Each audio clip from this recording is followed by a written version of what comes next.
Hey, everybody. Welcome back to another episode of Big Talk About Small Business. I don't know why we do it like that. Do you? Let's just start it. We can't stop because we're creatures of old habits, or old creatures of habits. I think we're freaking old weirdos. I don't know. That adds a little flair. I always enjoy it every time I hear it. Yeah, it's not boring. Well, we'll take that. Yeah, Parker, we've got a guest. No. We've got a guest in the studio today with us. It's Parker Dodson of podcastvideos.com.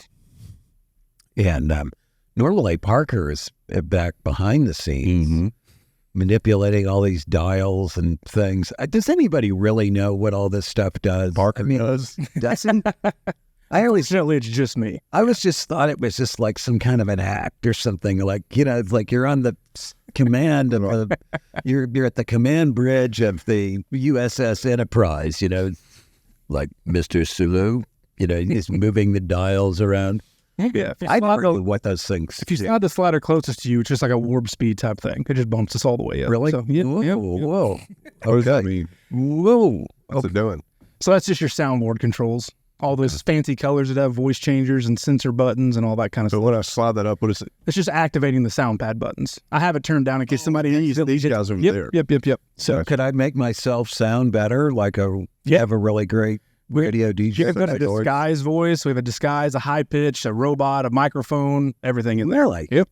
I guess if we ever kidnap somebody and need like an artificial voice, we could come over here to make our ransom. I'll just put the light behind you and him to the side so you're just the shadowy figure. It's a silhouette. I don't know. No one would recognize you with a hat. No. Well, a hat would give my No. What do you? I always wondered what you do with all that stuff. Anyway, we're here with Parker Dodson. Parker, why don't you tell us a little bit about yourself? Oh, man, that's a long story. I won't go all the way into that, fully all the way. I moved up to Northwest Arkansas about 12 years ago for school to go to the U of A and just love the area. I'm from the River Valley originally, so not too far away, about 45 minutes. It's not bad.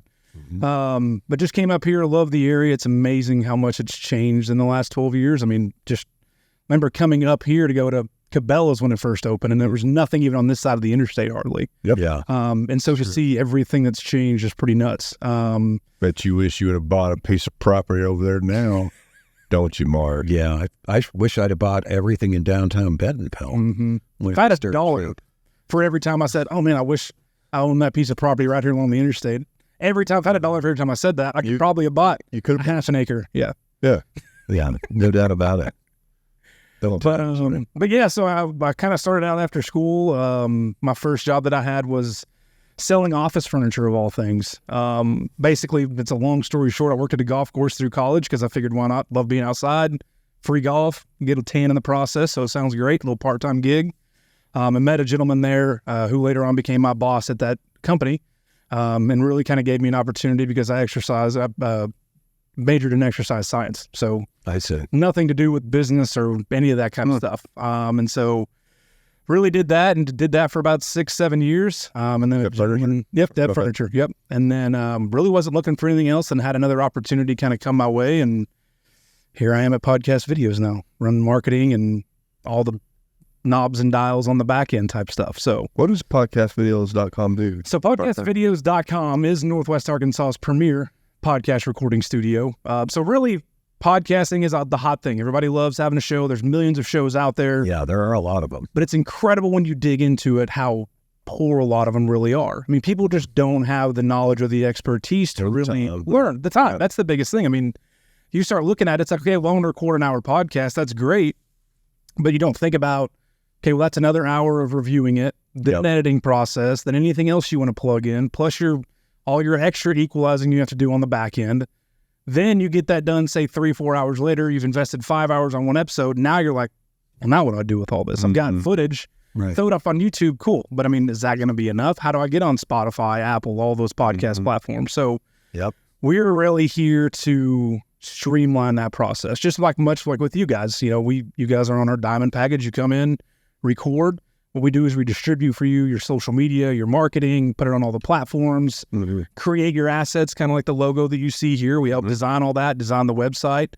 So we're really there to help people because that's usually the kicker for all of our people. They just don't have the knowledge or the investment to really dig into that. Right. And you're just not going to be successful being on just YouTube or just Instagram or whatever it may be. You really have to be on all these platforms and being diligent around it, building your site with SEO optimization on the back end so you can find it, because there are 1.5 million shows out there. So how do I progress up? And so our goal is to get these individuals or companies or whoever wants to come in and do it to be successful, to help them take a lot of that learning and everything off the back end so that they don't have to, because it is overwhelming. I mean, I remember when I first started, it was like, hey, we're going to do this podcast business. Cool. Sounds awesome. What do you know about it? Absolutely nothing. And so it's kind of been a very interesting learning curve for me as far as just learning how the business operates. I also came from selling furniture. I was just saying genuine account manager. So I didn't even know how business operates or run. I don't know that there's processes on the back end because I'm already an established company. I already know that those exist. With a new company, nothing's there. Right. We started podcastvideos.com. It was, we got the domain podcastvideos.com. Let's make it a studio. It's like, now what do we do? You know? And so it's kind of one of those things where it's a full-on learning curve. I mean, you don't think about processes and all that stuff. And, you know, and you guys have actually alluded to this on another episode of how do you advance yourself and then get these processes off? And that's the biggest thing that I didn't understand and still learning even to this day. As a matter of fact, when you guys came in, I was running on processes for the new studio that we're going to be moving into here in about 1.5 months or so. That's exciting. Yeah, we're looking forward to that. It's going to be right up here by Heroes Coffee and that one uptown Rogers. And how many individual podcast recording studios will you have in there? So there'll be 8 studios in that location. Holy cow. Yeah, we'll have 3 large ones like this. You'll have a setup similar to what we have here, as you can see on the wide angle.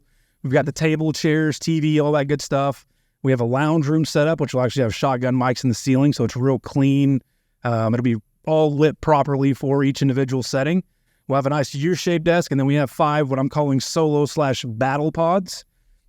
And I call them battle pods because you could actually fit, there's the size, you can fit 2 people in them. But it's going to be a very intimate, me and you are across the table from one another, just right in each other's faces, kind of what I would call like a battle dueling pod in there. But it's really, I mean, like for just like interview, I mean. Yeah, it's just you and Mark want to have a conversation. Not having debates. Yeah, exactly. Yeah, I mean, it doesn't have to be But it could be like Mark and I was just having a conversation across the table. Absolutely. Yep.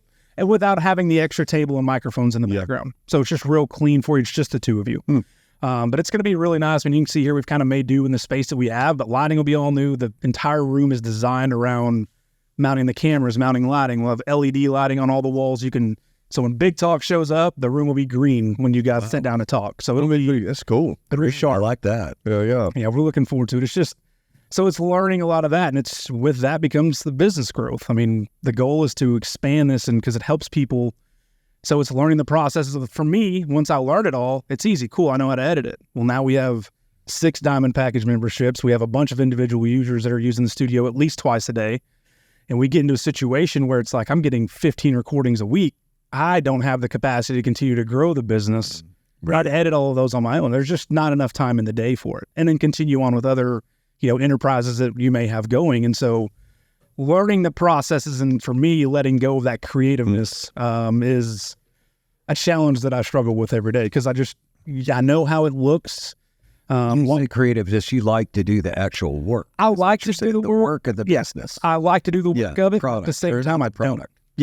Yeah. And it's just one of those things of I'm very meticulous on that transition was 0.02 seconds slower than it should have been. 98% of users are never going to notice that. So how do I I understand. Flip that switch to where it's like, it's okay. It's not going to be the end of the world. Because if I worry about that, I'll never move on to other things. Tell a story on that, Mark. I bet you, because you definitely have done that in your career. Oh, yeah. I mean, how do you flip that switch? That's the craftsman mentality.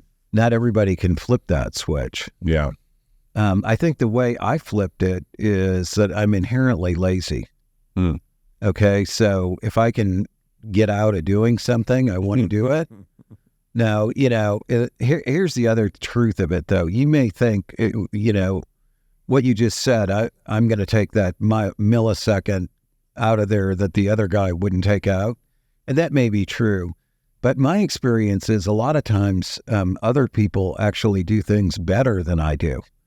I don't necessarily think they will at first, but, if you get the right person in the job who's got the right orientation and you can part with it and you can tell them what's important to you, you may be surprised they may actually innovate and do something better than you would do. And I think I've had enough experiences like that it gets easier to part with, feeling like you have to be the one to do everything. That said, I mean, I do think it's sort of an inevitable outcome of growth in any business, that if you're good a lot of businesses revolve around people who are good at doing something. Yeah. That's how you sort of start it. Yeah. But, you've got to get past it. It may not be as good. That's the other thing. That's true. You have to live with it. Yeah. And move on. Right. And then you figure, I'll go back and find other ways to improve it later. That can be difficult. I mean, I certainly went through that in my construction, design, build, construction business. Well, I feel like that, like even, whether it's a really small business you're starting, I mean, you're even talking about, like, if you're an entrepreneur, like a lot of times entrepreneurs cannot let go of their skill set, but at the same time, you don't have to let go.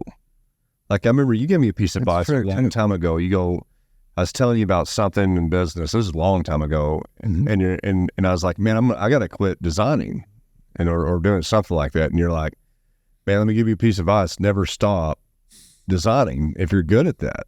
And so I actually kind of took that to heart. But what it did was it morphed into, like, where I was designing like these big publications and all this big blown out graphics and, spending hours behind there. But I just followed all that back into, okay, I can actually design a really great sales presentation if I want to. But I angled it to something where I could communicate that's going to drive revenue for me.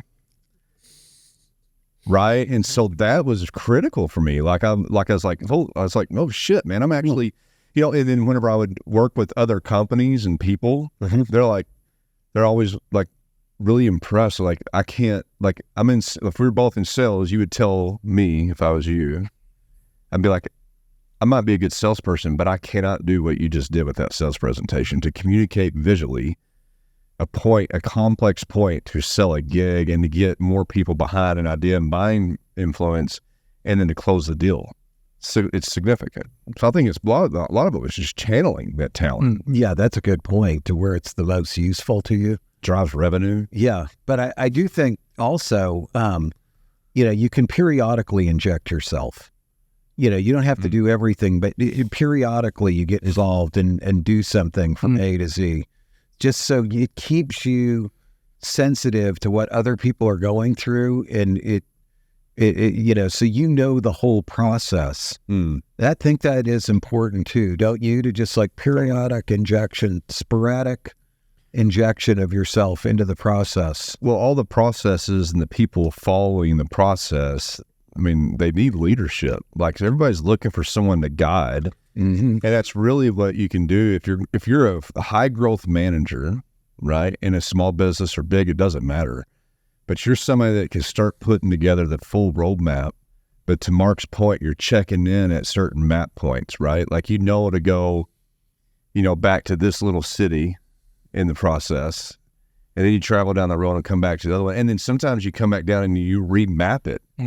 But then you corral all the people together so everybody can follow it. I mean, like, it's definitely, like, it's not something that I particularly do anymore. And I mean, I imagine you don't either, Mark, like, build those processes. But I would absolutely 100% can attest that there was a time period in my career where that was like what I was doing for a number of years. And the thing is like, I had to flip a switch. Like, my story is I had a small business back in the day that was a photography studio and a design studio, creative design. And I found myself like, I was the photographer in there and I was a designer. And I found myself going, I just remember it hit me one day. I was like, the more I'm behind that camera, the less money I'm going to make. Like, I want to have this ceiling that I'm going to hit. Yeah. I'm going to make about so much time. Only so much time if I'm the one that's selling, I'm the one that's shooting, I'm the one that's editing, I'm the one that's doing all these processes. But hey, don't get me wrong, I knew every one of those processes. But I literally had to make a decision one day. And I remember being in that studio deciding, I'm going to sell every bit of this shit. Because if I keep it, I'm going to stay behind that camera. And And I literally put it all on eBay, made about $12,000 off all my equipment, and it cost me probably 22, to begin with. But I got rid of all of it in a week. And what I wanted to do is I wanted to just force myself to go on, okay, now where's all that creative energy is now going to what? A scope of work, which is a Word document. And so I just started very meticulously building this process within this Word document that had underlines and bold, and it was outlined correctly with the proper Roman numerals and the ABCs and all this stuff. And it was super organized, and every bullet point was well thought out. And I was thinking on behalf of my client. And then I go back to the client. After I met with them, I would listen to them. I would shut up, write notes, not say a word, not give an opinion. I'd be like, I can get back with you in a couple of days. I go and I'd build that scope of work and write down everything and rehash everything so they knew I was listening to them. And then I put my thinking cap on with all my understanding and processes before, and I knew how it was all going to work together, and I could build a time out because I knew how much time it was going to take. Then I go back and make work. Because you had done the work. Because I'd done the work and I knew the processes. And then I go back and I would show it to this person, and they would most likely buy it because they knew that I was on the right track and I knew what I was talking about. And then when I'd sold it, I would go out and I'd find my contractors. And I'd say, I need you to do this. I need you to do that. I need you to do this. Got it? Good. Go write another scope of work. Yep. And that changed the picture. Changed the picture. Yeah. Big time. Turn it into an organization instead of just a way to make a living. Yeah. Absolutely. I think that's one of the things that I've kind of had to learn through the process. Is not that I'm kind of got a mentor in this. It's kind of helping me with this journey. Because again, I've never really attempted any of this stuff before. Sure. So it's one of those things where it's natural. It's like, you got to learn. Exactly. One of the things that pieces of advice that he gave me was you have to kind of kill that creativeness. And it's a killing the creativeness, but it's also not killing it. It's transitioning it to a new role. You're not getting rid of the creative abilities that you have. You're focusing the power behind those. Right. From what does the video look like to how do I enable this video to look the same way or better while working on the back end of it. It's still getting done. You're still using those creative processes to figure out that creative energy of how is this all getting solved. It's just I'm not killing my creativeness. I'm transitioning the way it operates and what it's directed towards. And so that's kind of been a struggle a little bit for me, is just learning that, because that's kind of my background is photography, videography, creative background. And so to transition that from what I know to kind of what this is now is very complex. And not only that, but it's outside the comfort zone. We get so stuck as humans being in that what we're comfortable, what we're familiar with. And for me, getting a podcast done and shooting behind a computer and editing it is not a risk for me. I know how to do it. It doesn't take me any time at all. It's easy. But figuring out and reaching out to these individuals and contractors and everybody else is kind of outside my comfort zone from what I'm used to, because I've never been. There's always risk that they won't perform. Yeah. Oh, yeah. So it's bound to make you a little bit uncomfortable until you develop your faith in any of the providers. Wouldn't be they employees or say contractors? That point strikes me as I'm always trying to figure out, like, what's the difference between an entrepreneur and not an entrepreneur? But that point, that's a good point. Like that is definitely a point of departure. If it is, entrepreneurs that's what you're usually saying. Not too worried about being uncomfortable and taking risks, whether it's financial or it's reputational risk. And they're always going the positive reputation. But dude, and we talked about it's okay to fail. No, it's really not okay to fail. An entrepreneur will not fail, but they will step out into uncomfortable territories, because if they don't do that, they will fail. That's a big difference. I like the way you brought that into this, because it's always interesting to me to try to characterize the difference in a small business owner and an entrepreneur. But definitely growth is part of it, and you won't have growth unless you can part with some of the stuff that you do. I mean, that we can all agree on, right? Yeah. I think the problem, though, when I look at a lot of companies like, small companies like this, or many of the other ones I was either involved in or observed or worked with, the tendency is to, when you start trying to get better organized and develop systems that you can bring people into, the tendency is to become very bureaucratic. Too early. Too bureaucratic and too early. And it kind of baffles me. I don't know why that's the case. It's like, I worked with engineers my whole career. If you ask engineers what they hate, they'll say bureaucracy. If you ask them to solve a problem, they'll create bureaucracy every damn time. It's meetings, it's checklists, it's processes that people can't follow because the job's too small and you couldn't go through all those processes. It's always something, but it's bureaucratic. Yeah. And I think you got to fight that, okay? Because for two reasons. One, it makes you less efficient, not more efficient over time. And secondly, it'll create an environment that people don't really want to work in. Yeah. Like what's nice about your situation is you get to invent all this stuff, right? Mm-hmm. Yeah. That's good. You know, I remember when I started my business, primary business, that was Mark Zweig and Associates in 1988. The thing I was struck by was how much time I had on my hands because I wasn't in a corporate structure. I wasn't going to meetings that didn't make any difference to me. I wasn't having to spend so much time providing information to people.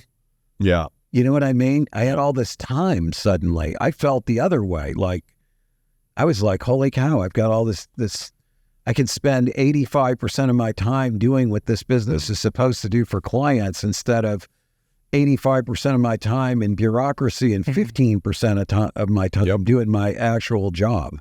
So true. Isn't it?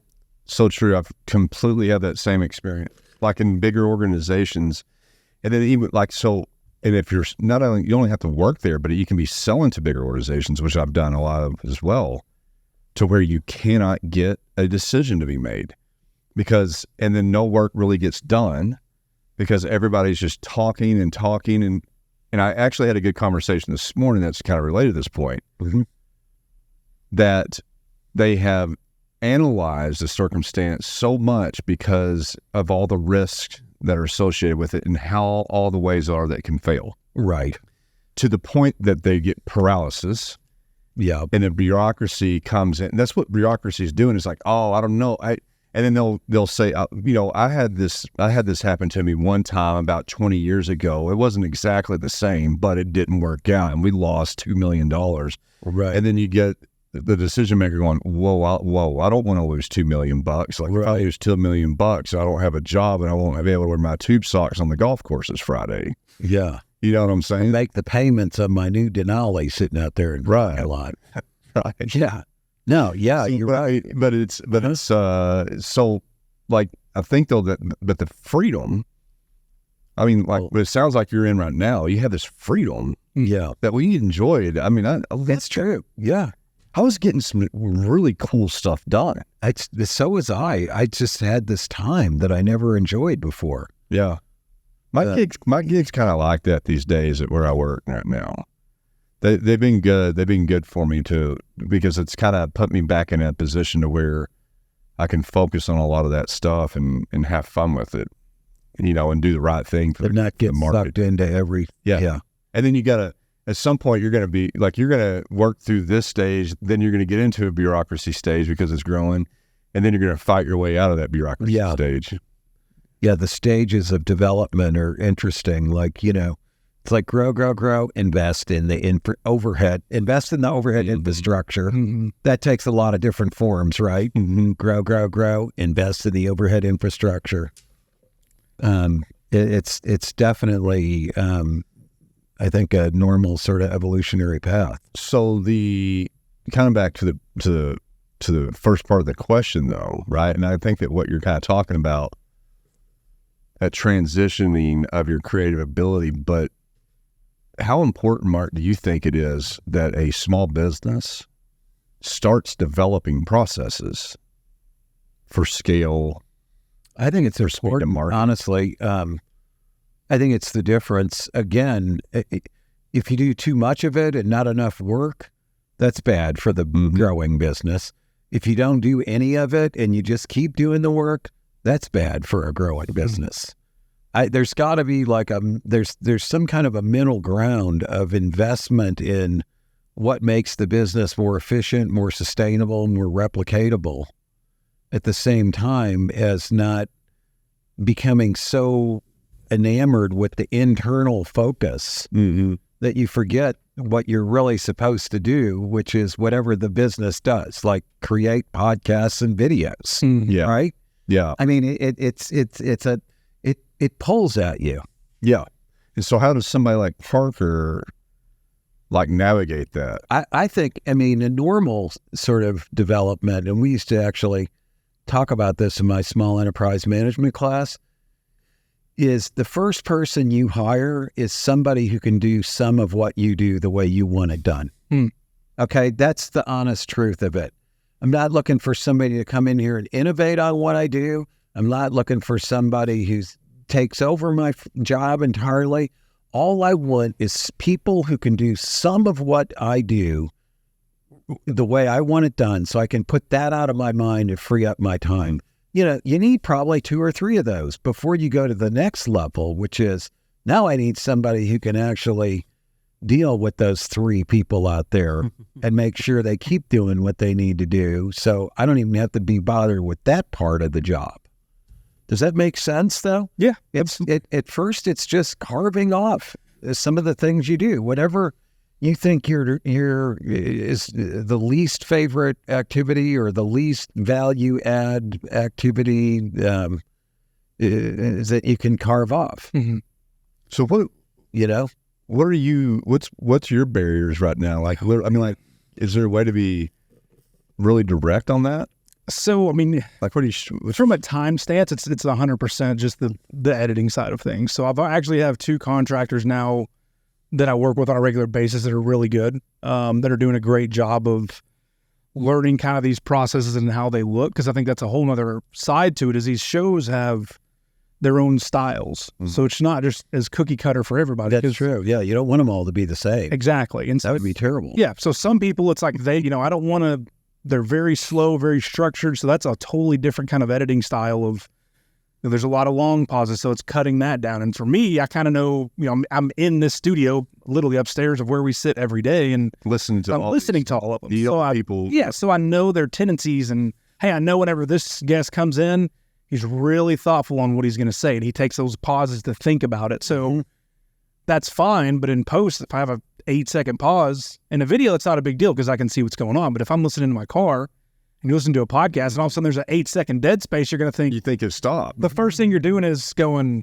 am I still playing? Yeah, like, is my speaker? Yeah, exactly. So... Interesting. That's interesting, isn't it? Killing that dead space. But then you get a show like Big Talk, for example, y'all just roll with it. There's almost never... It's the best podcast ever. It's at least fun for us. Oh, it's a great time, yeah. I hope the viewers or listeners benefit us from that.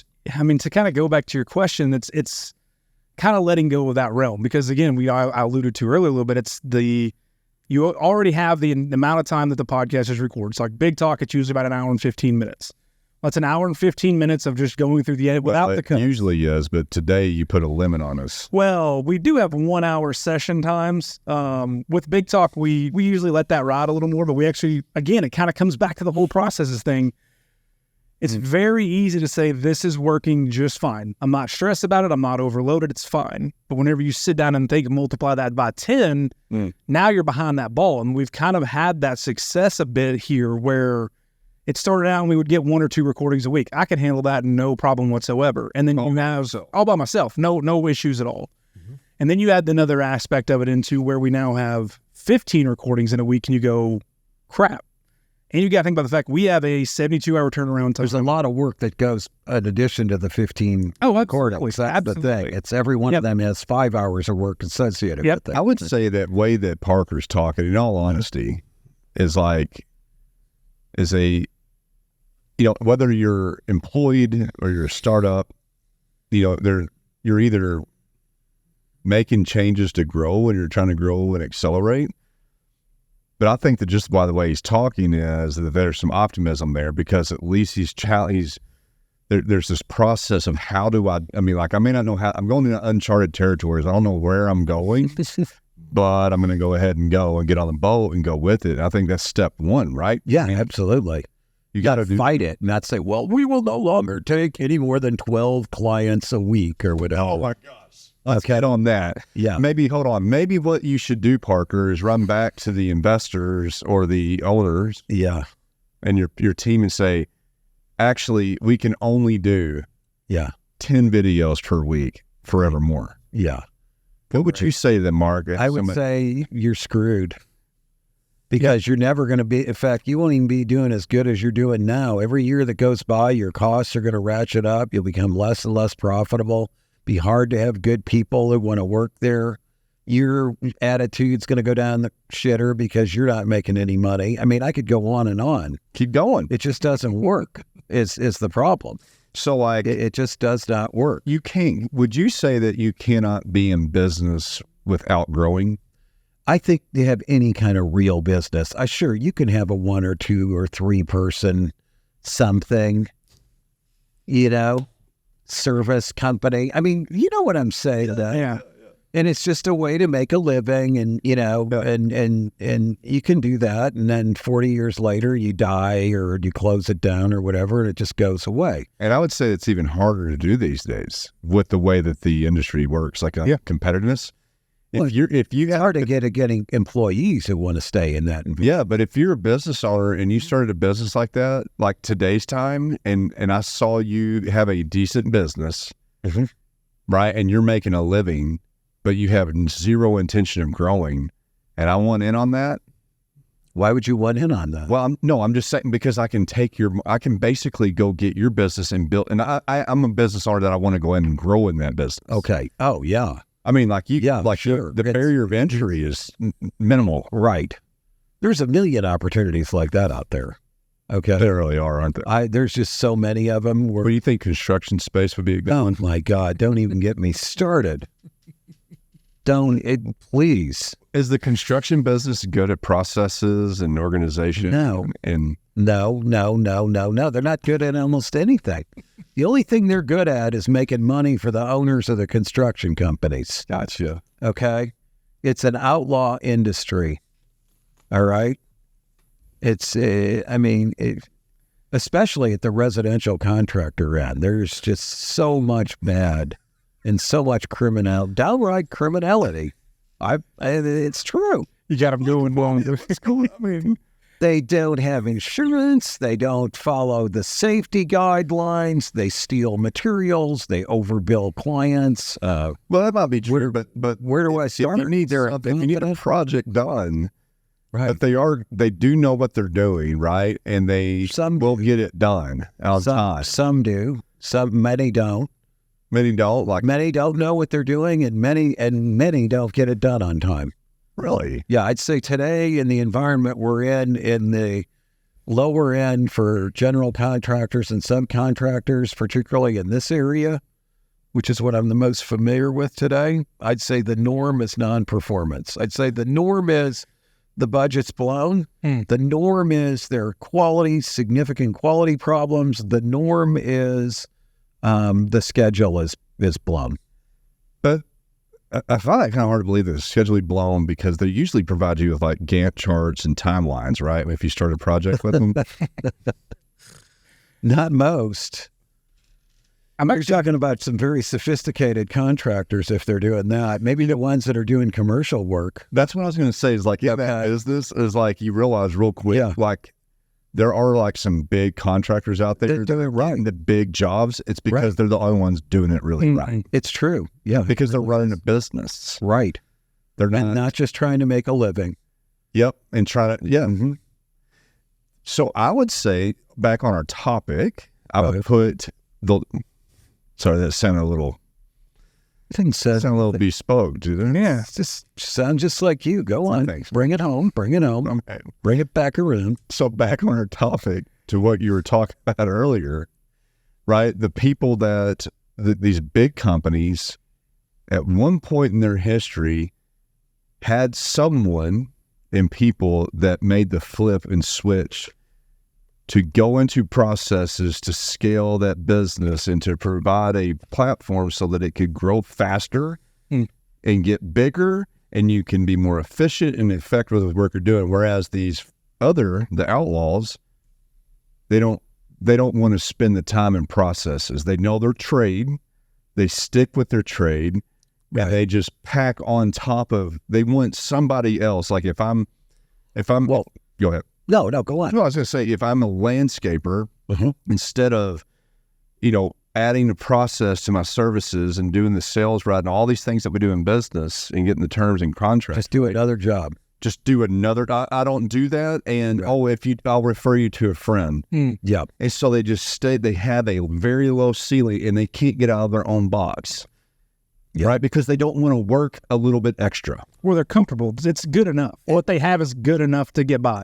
Or those are both very valid. But the other one is that they just want to maximize their take from the company. And there's no business that I'm aware of where you can maximize your take and still grow the business at the rate that it should grow, because they're just in direct conflict. Yeah, profit versus revenue, right? Yeah, so it costs money to invest in these things. It takes time away from your production that people are paying for to do these things, or you have to hire new people to sustain the revenue you have to do these things, right?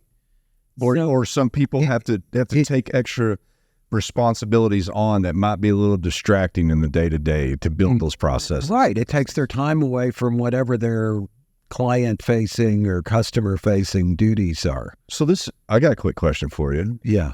So if I'm starting a new business, and I want to grow this business like I should as a business entrepreneur, are you more concerned with profit or revenue right out of the gate? I'm more concerned with cash flow and growth rate. Okay. That's what I'm more concerned with.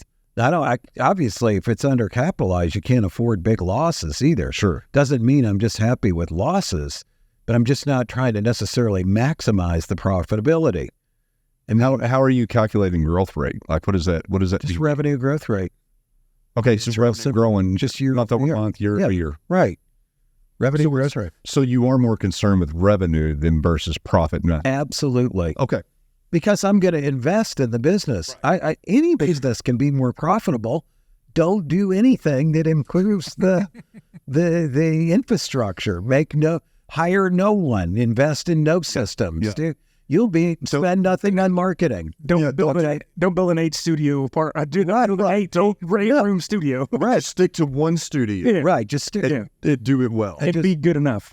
I mean, that's the way you'll have the highest percentage of profitability. Yeah. But that's the other thing. People get confused about percentage of profitability versus actual profitability in dollars to dollars. That's a big difference. I mean, would you rather make 5% on $100 million, or would you rather make 20% on $1 million? Right. Okay. Right. I'll take the 5% on 100 all day. Then it comes down to how much capital did I have invested to do each one of those things. So that's where you get bigger checks. If you have $100 million and you get bought out, you're going to have a bigger check than a $1 million. Well, you're sure going to be worth a lot more. Okay. As a company, we all know that. Right. Which would give you a bigger check to even buy it. Exactly. So that's why the orientation, I mean, to me, any business owner has to have at least what I call sort of a medium-term orientation, and ideally it's a long-term orientation, because if it's too short, you won't invest in anything. I mean, and there's a lot of companies out there that operate like that in all kinds of industries. They get to a certain size, they've been in business 20, 30 years, they sort of camp out there. Okay, and they're not investing in the stuff that's going to take them to the next level. And then after a period of time, they become less profitable. And then they either get sold or they fall apart or something. But they can't go on like that indefinitely. Complacency, comfortable, secure. Yeah, there's no such thing as security. Or comfort when it comes down to it. I mean, listen, I'm a lot more comfortable and a lot more secure if my revenue is growing by 30 or 40% a year. I don't know about Love it. Yeah. Yeah. Aren't you? Hell yeah. I mean, comfort to me is not just having cash in the bank and a flat company. Dude, that's a cloud. I like sales. I like signing contracts. I agree. You know, I mean, I don't even have to have, but you did mention cash flow, which is important, but my mind doesn't even go to necessarily cash. I just like to see the contracts and have AR. I love me some accounts receivable.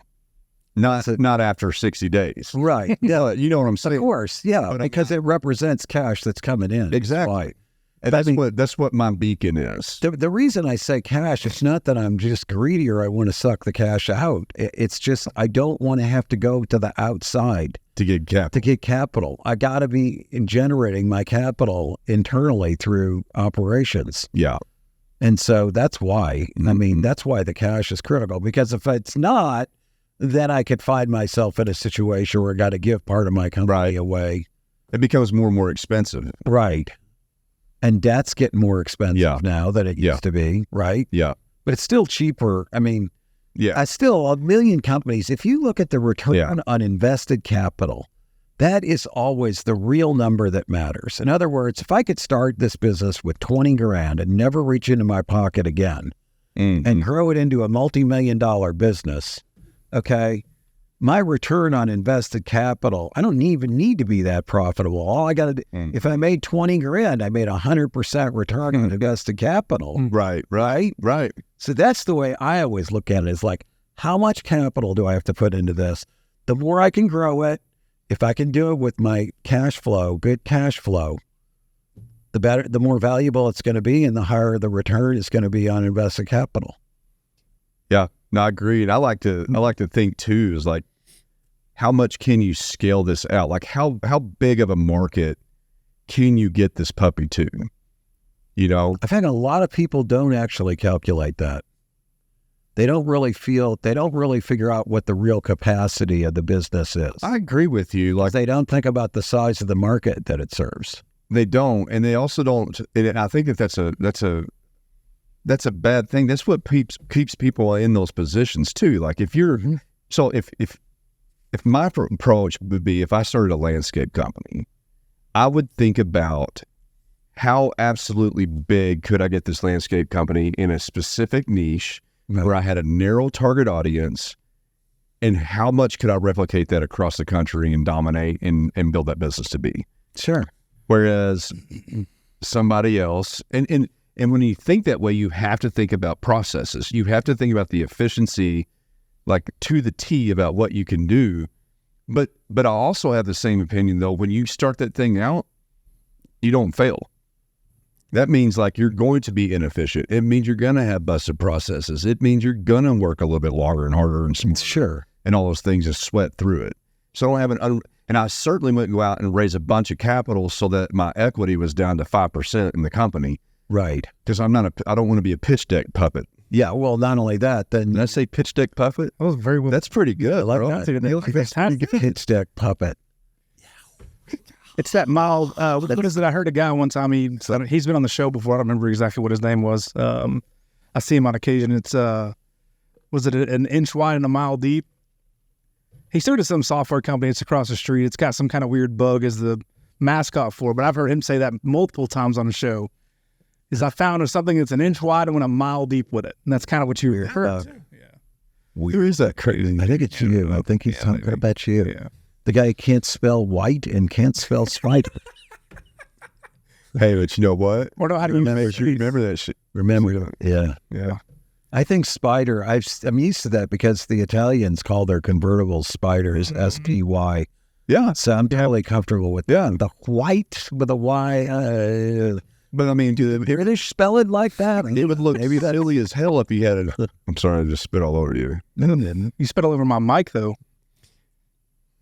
No, I get it. You had to make it match it up. Yeah, it looks cool that way. All I know, Parker, about Eric is when it comes to graphic design, I'm glad he's gotten away from the black and chrome look that he was so wedded to from the early 90s. Okay. Still there, bro.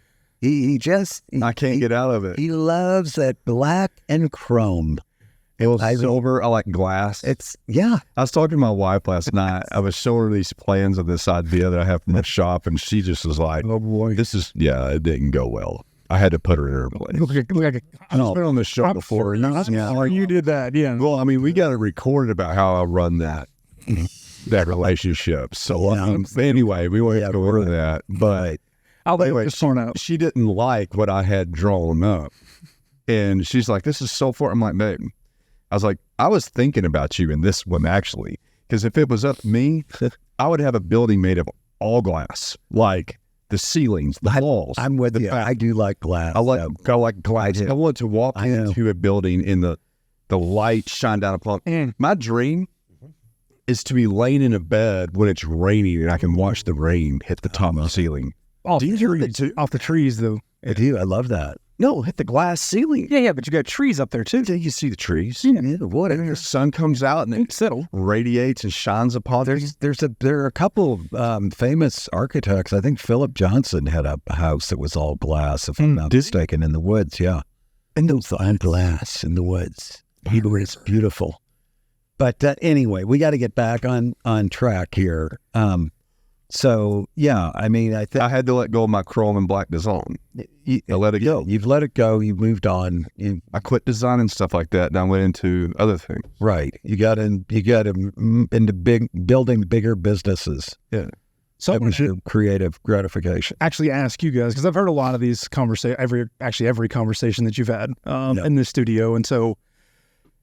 What I kind of want to ask y'all is like an advice piece. So, I mean, as we kind of wrap up, it's actually kind of nice being in the sun. Kind of, hey guys, we got to, wrap this up. But, good boy. My question is, after kind of hearing where we're at and learning kind of podcast videos a little bit, as we grow, we have myself, we have Nathan, our web developer, we have Chris, who kind of does our sales and intake, and another gentleman who kind of does the back end finance stuff that every time he speaks, nobody knows what he's talking about. It's accountants, Maybe I should be the part-time CFO for this business. Yeah, we'd love to. Go on. My question is, what advice? So we're in that stage of getting ready for the new studio. So obviously with that, it's, we're still building these processes on all of our ends, not just my own, but everybody from sales decks to web dev to everything. We're going to experience a big jump when we move into that new space. Well, we get a big jump in overhead. Yeah, that too. The business doesn't necessarily jump along with it unless you promote it, right? Yes. So what are you asking? So the question really, how do you market it? Me personally, not from how do I market it, just you've been through the steps of learning, starting something out that's like your baby. Now, while this isn't my company idea or have any ownership in it, it's one of the things that I love about small businesses versus large corporations is I feel a personal tie to help making this successful because there is 4 of us versus I'm employee number 1,574. So that's good. As you do that, how do you, I guess part of the question is, how do you release that? This is my baby. I want it to be successful. How do you relax that? Because again, it's not that I don't want to let it go. It's that my fear is that if I let it go, it's going to start losing its quality. So how do you, just from a mental... I guess my first question is, why do you want to let it go? True. Why let it go? I mean, to me, if I'm going to let it go, I'm going to get out. If I'm in, I'm in. I mean, that's my first reaction to that statement. Yeah. I think I'm wording it wrong. So what I'm more or less asking, I guess, is how do I become more comfortable with bringing more people on to assist with this? Because if it's just me, how do I grow it? How do I have that mindset to continue growing and not be afraid of... And still retain the culture that it's in. Yes, absolutely. Well, it may not be exactly the same, let's face it. I think just the best thing is you got to keep telling yourself, Parker, that you're not good at everything and you don't like to do everything. You want to get to where you're doing more of what you're good at, which is probably the stuff that you like. The way to get into the position where you do more of what you like and less of what you don't like, and where you do more of what you're good at and less of what you not good at, is to be able to grow the business so you can afford to hire the people who bring those skills in. I don't know what else you can say, because if you don't grow, you are everything. You take the trash out, you cook up the strategy to get a new client, you figure out how to actually use all this shit in here with these lights and slides on it. You're going to be stuck doing everything. So that, to me, it's not a hard internal sell, at least for me, because I know I'm not good at everything, and I know I don't like to do everything. My whole goal in life every day when I get up is to do what I want to do all day with the people I want to do it with. Anything that takes away from that is a negative. I mean, so if you're in a business where, and I just can't imagine you love every single aspect of it, because nobody would. I mean, you're human. just keep telling yourself it's going to get you more into the position that you want to be in terms of how you spend your day. Not to mention the fact that I think everybody, whether you're an owner of a business or you're an employee that depends on the business, it's really not much different. I mean, anybody thinks, well, I'm the owner, I rule with impunity. You're crazy, okay, because you can't. You got to have your good people. You better be taking into consideration what their thoughts and needs are, right? Or they won't be there and got nothing. So, that's the first thing. But the second thing is growing business, a bigger business is going to give you more rewards. Yeah. I mean, if this business does $2 million a year, there's a certain amount of money that it's going to be able to pay its people. If this business does $10 million a year, that is probably the truth. I mean, it's just honest. Mm-hmm. The truth is the cap for everybody is probably 2 or 3 times higher. Yeah. I mean, it's just, I think sometimes people have to just come to grips with that reality that there's only so much money you can take out of a small revenue stream. And if you want to do better, you got to grow it. Whether you're the owner or the employee, it doesn't even matter. It's true. It's just we're all on the same team, and I think especially when you work with somebody who's good and has a more long-term orientation to business building. I mean, all they can supply as the owner is capital, a means of getting credit, and maybe some insight and experience that helps keep you on track. Mm-hmm. But you got to do it. Yeah. If that makes sense. Yeah, absolutely. Because it's not all defined, and you don't have somebody cracking the whip, and you don't have somebody telling you exactly what to do every day. Yeah. I think just only thing I'd add is brilliant, by the way. Loved it. The only thing I'd have to add would be on the culture piece, because in the baby piece, like when I figured out that it's really not my baby, like in my own businesses that I owned, and that happened at White Spider pretty early on, because I'd already been through 3 businesses that kind of sucked a little bit as far as like from a cash standpoint. But there was an epiphany I had earlier on in White Spider where I'm like, you know what? This isn't my company. It's our company. And it's not necessarily a company. It's a, and I like literally visualize in my mind, it's a living, breathing human being in a way on its own that's composed of a bunch of other people that are just making up this one personality. And I had that vision on that. It wasn't like, some shining star up in the sky kind of vision, I mean, it was just, but literally like it was interesting. I was like, every company's like that.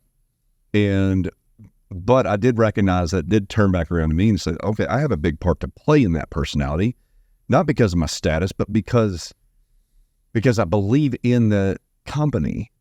And so that's one of the biggest things is like, if I tell you, the most perfect company in the world would be if everybody in that company believes in that company's vision.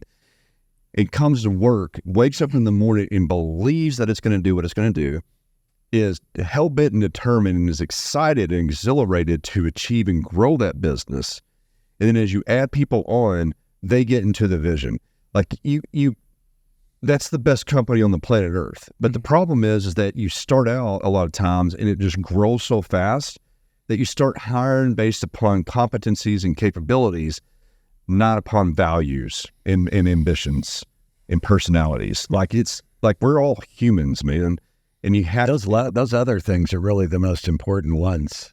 What's the values? Yeah, absolutely. Are they emotionally intelligent people that are joining your family? It's like, great, if my daughter marries some really smart doctor that makes millions of bucks, but he's a total ass, I don't want him in my family. Right. I will hate to see him anytime he comes around.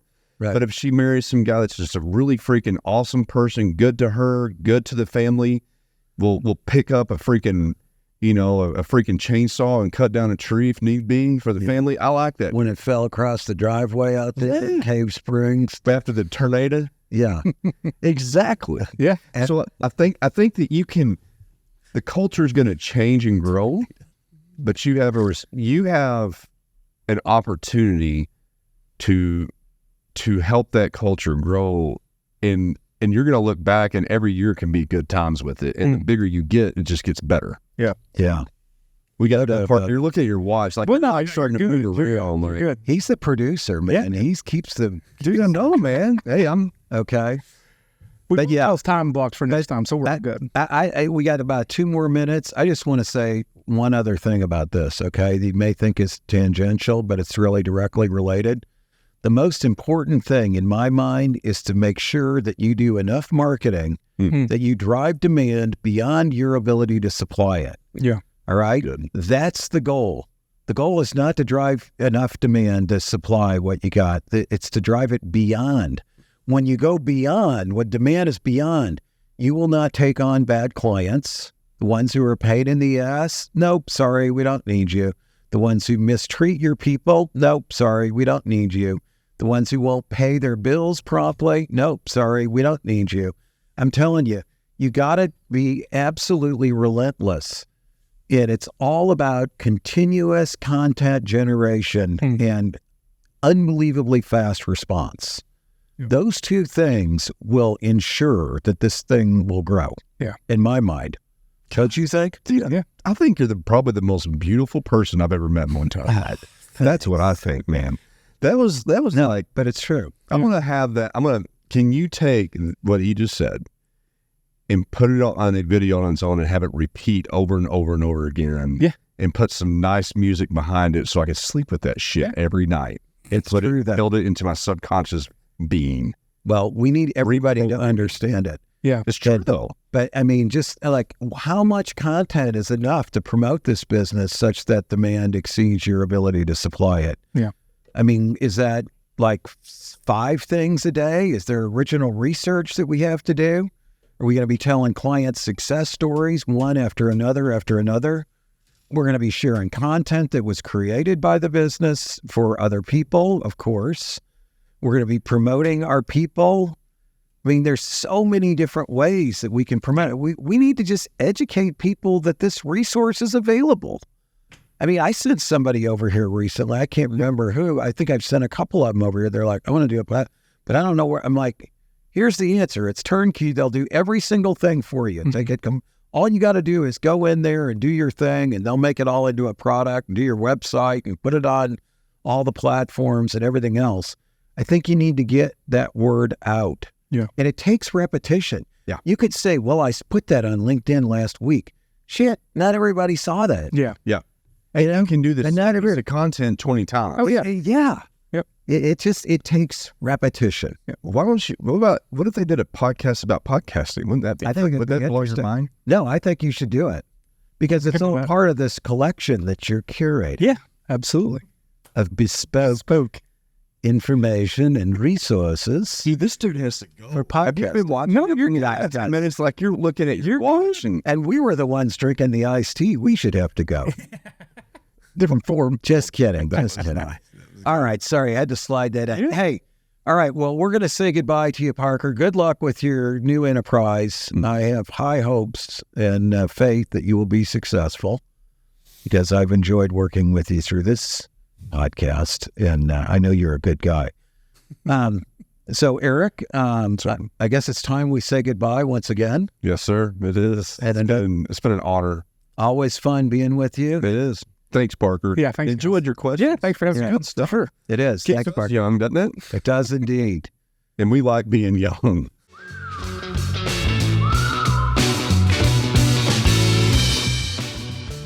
Thanks for tuning into this episode of Big Talk About Small Business. If you have any questions or ideas for upcoming shows, be sure to head over to our website, www.bigtalkaboutsmallbusiness.com, and click on the Ask the Host button for the chance to have your questions answered on the show. Stay connected with us on LinkedIn at Big Talk About Small Business. And be sure to head over to our website to read articles, browse episodes, and ask questions about upcoming shows.